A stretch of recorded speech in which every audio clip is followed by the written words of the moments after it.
Hello students,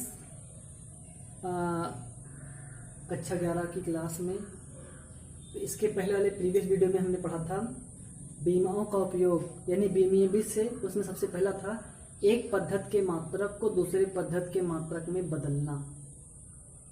तो ये चीज़ हमने पढ़ा था, डेरिवेशन हमने किया था, उसको धीरे धीरे समझिएगा। फिर इसके बाद हम लोग पढ़ते हैं एक अन्य एग्जाम्पल पढ़ते हैं, है ना। अब अगर अन्य एग्जाम्पल से हम लोग देखते हैं तो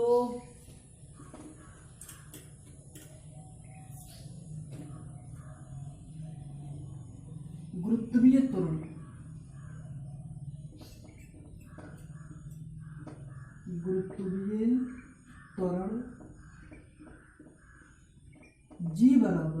जी का मान 9.8 मीटर पर सेकंड स्क्वायर होता है बीमीय विधि से इसका मान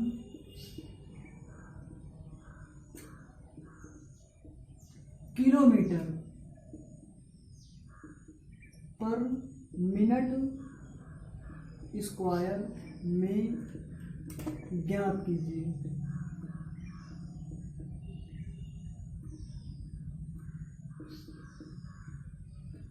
बात समझ रहे हैं? देखिएगा, ये एक पद्धत में दिया है 9.8 क्या है, एमकेएस पद्धत में दिया है, यानी मीटर पर सेकंड स्क्वायर में दिया है। ये एक पद्धत में दिया है। हमको अगर उसी को हम किलोमीटर पर मिनट स्क्वायर में चेंज करेंगे तो कितना होगा, ये बीमीय बीज से ज्ञात करना है ना। एक पद्धत का मात्रक है, दूसरे पद्धत के मात्रक में उसका आंकिक मान ज्ञात करना है। यही पहला यूज है कि एक पद्धत के मात्रक को दूसरे पद्धत में बदलना, है ना। अब हम लोग कैसे बदलेंगे, ये क्या है, जी गुरुत्वीय त्वरण है। अब हम गुरुत्वीय त्वरण का सबसे पहले सूत्र लिखेंगे। गुरुत्वीय त्वरण का सूत्र क्या होता है, गुरुत्वीय त्वरण की विमा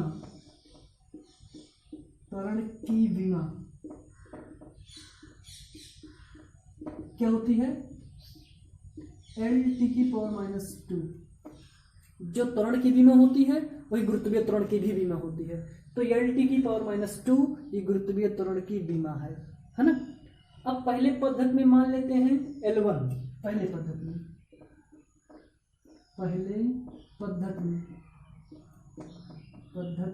में क्या मान लेंगे, L1 T1⁻²। दूसरे पद्धति में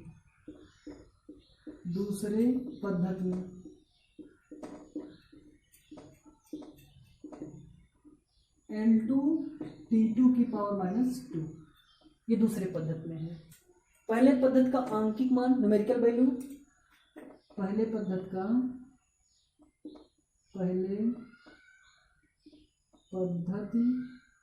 का आंकिक मान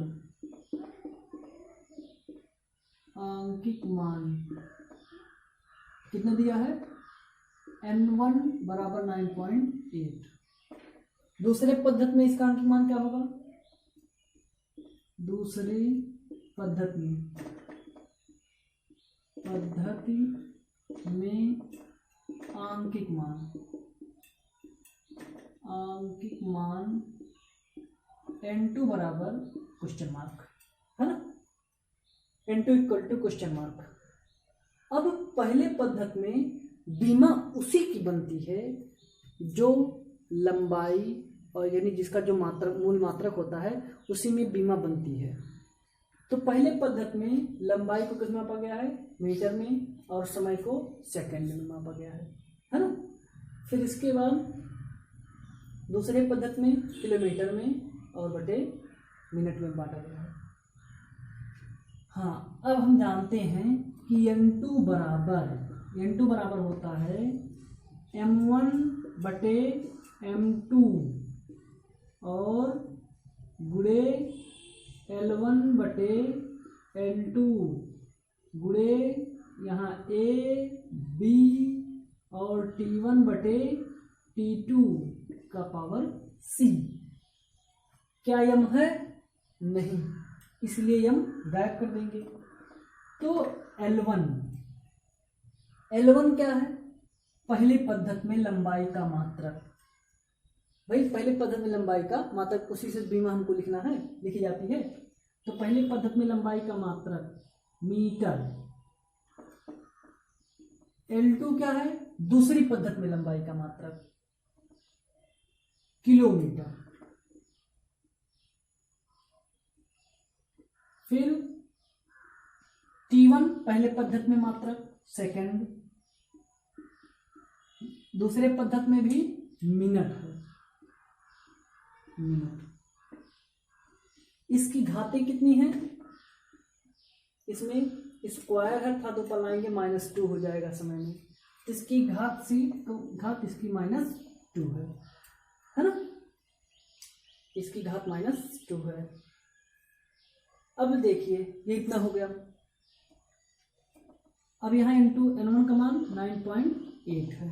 समझ में आ रहा है? बीमा रखते हैं। बीमा चूंकि पहले जो बीमा है वो मूल मात्रक में तोड़ करके लिखा जाता है, और यहाँ बीमा तब लिखा जाएगा, बीमा ये बताती है कि उसका मात्रक कौन है। लंबाई है तो लंबाई मीटर में है ना? अब यहाँ L2 को किलोमीटर में क्यों लिखा गया है? क्योंकि किलोमीटर को हम L2 को मीटर में ही बनाएंगे। देखिए यहाँ मीटर में हमको बनाना है, क्योंकि तभी हमारी बीमा सही होगी। भाई मीटर में ही तो बीमा लिखी जाती है यार, किलोमीटर में क्यों लिखी जाती है? सबसे पहले L2 हम इस यहाँ बनाएंगे। तो L2 बनाने के लिए हमको क्या करना पड़ेगा? 9.8 अब मीटर है, और यहाँ हो जाएगा 1000 मीटर, अर्थात अभी L2 हो गया, यहाँ भी L2 हुआ। बीमा L2 मतलब क्या? लंबाई मीटर में, L2 मूल मात्रक में। इसको मूल मात्रक में तोड़ देते हैं। सेकंड बटे 60 गुणे 60 सेकंड की पावर -2। क्यों? क्योंकि अब हम इसको T2 को भी सेकंड में बदलेंगे, क्योंकि तभी हमारी ये बीमा होगी, है ना? अब हम सेकंड कैंसिल, मिनट से मिनट, मीटर से मीटर कैंसिल। इतना हो गया। अब ये हो गया 9.8 और गुणे, ये जो 60 का 2 बार गुणा है, लेकिन -2 में है। जब इसको ऊपर लाएंगे तो +2 में हो जाएगा, अर्थात 60 गुणे 60 भागे 1000, है ना? इससे 2 0 कैंसिल कर दीजिए। 36 गुणे 9.8 बटा 10, तो यानी हो जाएगा 98 गुणे 36, 6 48, 6 48 और 9 6 9 में 54, 54 4 58, 3 6 18 और 3 9 27, 3 9 27 28, यह आ जाएगा 8 8 8 16, 8 5 13 14 और 2 3, 8 5 13 14 और 2 3। एक बार फिर से गुणा कर लेंगे, देखेंगे। 6 36, 2 0 कैंसिल, फिर 9.8 है, 6 48 के 8 और 6 9 में 54, 54 4 58 सही है। फिर इसके बाद 3 8 24, 3 8 24 यहाँ गड़बड़ हो रहा है, इसलिए 3 8 24, 3 9 27, 2 29, यहाँ हो जाएगा 29। तो 8 4 12 के 2, 9 5 14 15, एक अंक पे दशमलव है तो दशमलव रख दीजिए। यह आ जाएगा कितना? 352.8 बटे 10, एक अंक पे दशमलव खिसका देंगे तो आ जाएगा 35.28। अब दूसरे पद्धत का मात्रक क्या है? किसमें हमको ज्ञात करना था? किलोमीटर पर मिनट स्क्वायर, यही हमको N2 का मान ज्ञात करना था। इस प्रकार हमने बीमा की सहायता लेकर के यानी 9.8 मीटर पर सेकंड स्क्वायर को किलोमीटर पर मिनट स्क्वायर में हमने ज्ञात कर दिया। एक पद्धत से दूसरे पद्धत में हमने इसको ज्ञात कर दिया, है ना? इस तरीके से ज्ञात, कई बार जब प्रैक्टिस करेंगे तो अपने आप आ जाएगा। देखिए अब हम आपको घर से करने के लिए देते हैं। बल का मात्रक एसआई पद्धति में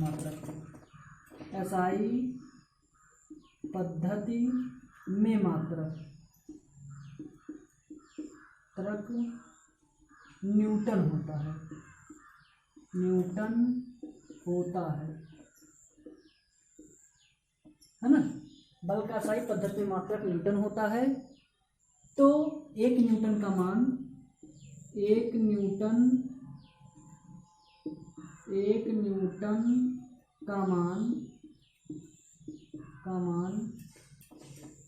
डाइन में ज्ञात कीजिए। जबकि डाइन सीजीएस पद्धति में बल का मात्रक है। जबकि डाइन सीजीएस पद्धति में एसआई यहाँ रहेगा, सीजीएस पद्धति में बल का मात्रक है।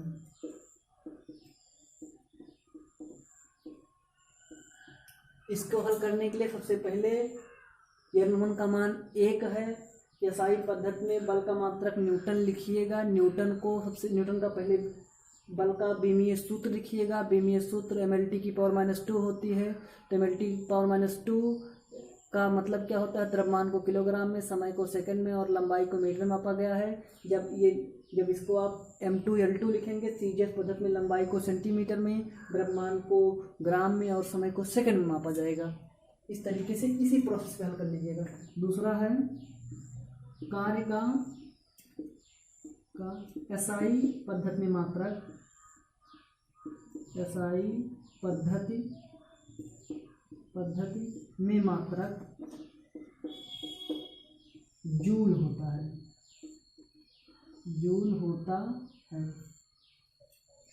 एक जूल का मान बीमीय विधि से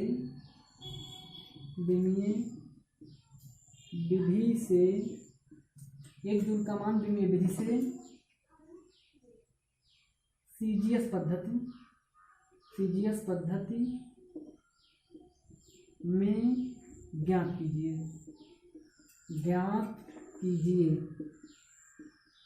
जबकि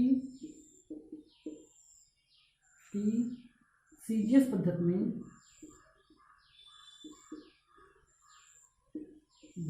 कार्य का मात्रक अर्घ होता है। कार्य का मात्रक अर्घ होता है।